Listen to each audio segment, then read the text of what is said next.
Bonjour, bienvenue, Bonjour, bienvenue.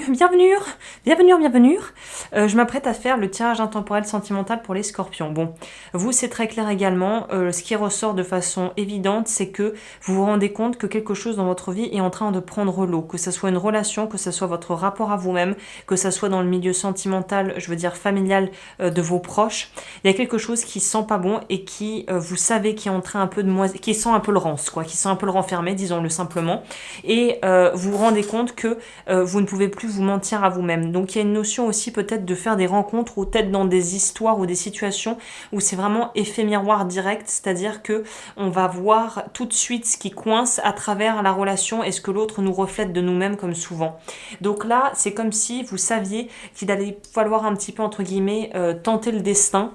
parce que on doit changer quelque chose et la façon dont les paramètres, on va dire les paramètres actuels ne vous conviennent plus.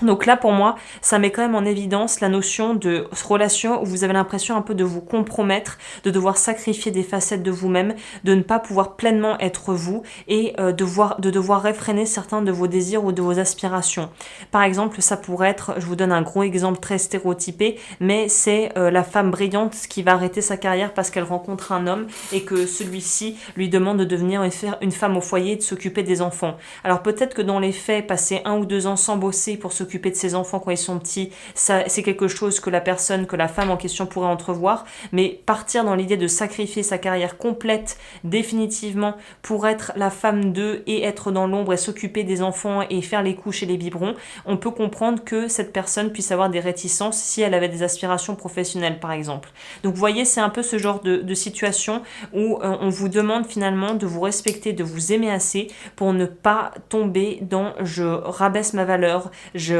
baisse mes exigences et je préfère ça plutôt que d'aller en porte-à-faux ou en conflit avec un proche ou avec un partenaire de vie. Donc là, on vous dit à la fois d'être clair sur ce que vous êtes prêt à accepter ou non et plutôt que de voir la situation comme un espèce de cul-de-sac sans issue, c'est de vous dire ok, si je reviens sur mes pas et que je reviens à la base, à savoir la raison pour laquelle j'ai voulu peut-être entamer, commencer cette relation ou vouloir débuter un travail de développement personnel, c'est de se dire pourquoi et pour qui je l'ai fait. À partir de là, si vous retracez l'histoire et que vous déroulez la bobine et que vous vous rendez compte des vraies motivations que vous aviez à la base, ça vous permettra de ne pas vous perdre justement dans une relation ou dans des choix qui vous semblent complètement insolubles. On vous dit qu'il y a besoin de prendre le temps. C'est une période actuellement de réflexion où vous avez, je pense, financièrement une certaine aisance, ou en tout cas, il y a une espèce de sécurité à ce niveau qui fait que vous pourriez vous permettre de toute façon de pouvoir mettre en place les changements qui s'imposent.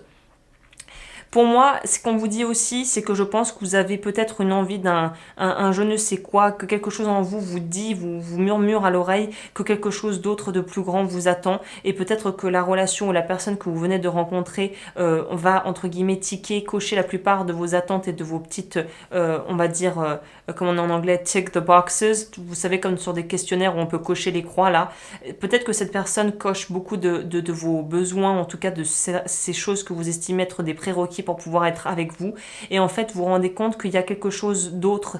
qui est peut-être même difficilement descriptible avec des mots, mais qui peut pas se cocher sur une case et qui parle vraiment d'aspiration de l'âme, on va dire, de connexion au niveau aussi créatif, d'une forme de sensibilité, ou peut-être que la personne en question n'a pas la même forme de sensibilité, n'a peut-être pas le même langage, la même façon d'exprimer son amour, et que sur le plus ou moins long terme, ça pourrait être un gros souci si vous n'arrivez pas justement à pouvoir vous accorder et que vous n'êtes pas vraiment câblés sur la même longueur d'onde et sur les mêmes aspirations. Donc là, on sent que c'est un petit peu peut-être dur pour certains scorpions de se dire merde, je pensais qu'il y avait tout pour que ça marche et puis finalement je crois qu'il y a quelque chose qui manque, quelque chose qui ne s'explique pas, quelque chose qui est de l'ordre peut-être d'une chimie, d'une compatibilité peut-être sensuelle, sexuelle qui n'est pas présente et vous vous dites merde quoi. En fait, je ne peux pas envisager de pouvoir être avec un partenaire de vie je sais pas, qui a pas une bonne hygiène, qui n'a pas la même connexion et les mêmes aspirations et les mêmes désirs au niveau de l'intimité et avec qui en fait je pourrais jamais vraiment être pleinement moi-même.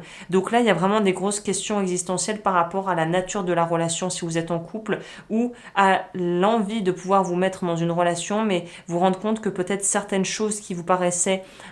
juste rédhibitoires sont peut-être moins rédhibitoires que d'autres qui sont beaucoup plus évidentes dans votre qualité de vie en fait et dans votre rapport à votre vie.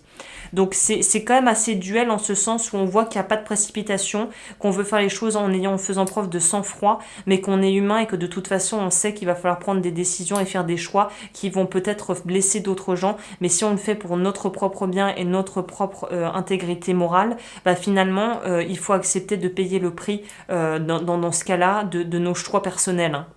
Ce que vous avez à travailler, vous, qu'on vous met en avant là pour la période actuelle, c'est révocation c'est la libération de la blessure de maltraitance et la libération de la blessure de non-reconnaissance. Ce sont les deux principales blessures qui sont prédominantes chez vous actuellement. On va voir qu'est-ce que nous dit les cartes. Est-ce que je peux vous confier comme message en plus qui pourrait vous aider ? Je crois que vous savez qu'il y a quelque chose qu'il faut laisser derrière. Alors, c'est pas forcément peut-être une relation, mais c'est peut-être quelque chose qui impactera ou qui impacte déjà votre relation. Pour les scorpions, on a la sodalite, socialisez ou joignez-vous à un groupe, développez de nouvelles amitiés, de nouveaux liens qui sont sains et qui vous soutiennent en vous joignant à un groupe de gens qui pensent comme vous. C'est ça, vous voyez, c'est marrant que ça appuie sur cette notion de peut-être qu'en fait tout se passe bien sur le papier avec la personne que vous avez rencontrée ou avec qui vous êtes en train de développer une relation et en fait vous vous rendez compte que vous ne pourrez pas vivre avec une personne qui n'a aucune forme de spiritualité. Ça peut, après, remettre dans le contexte, mais c'est vraiment des choses de cet ordre où on se rend compte qu'on a oublié sur des gros on a passé sous silence des choses qui en fait sont tellement évidentes que maintenant ça devient un problème parce qu'en fait c'était des choses tellement fondamentales que vous vous rendez compte qu'il faut faire marche arrière là. Là on vous dit avec l'œil du tigre également la confiance en soi avec l'aide de la confiance de Dieu ou de ce en quoi vous croyez. Hein. Croyez en vous-même en croyant que Dieu agit à travers vous. Donc quelque part que vous êtes guidé sur votre chemin et que vous n'êtes pas seul. Voilà les scorpions, écoutez, je crois que je vous ai dit toutes les infos que j'avais à vous transmettre. N'hésitez pas comme toujours à liker, à vous abonner, à me rejoindre sur Patreon si vous le désirez. Et moi je vous dis à très bientôt pour de nouvelles vidéos et de nouveaux podcasts.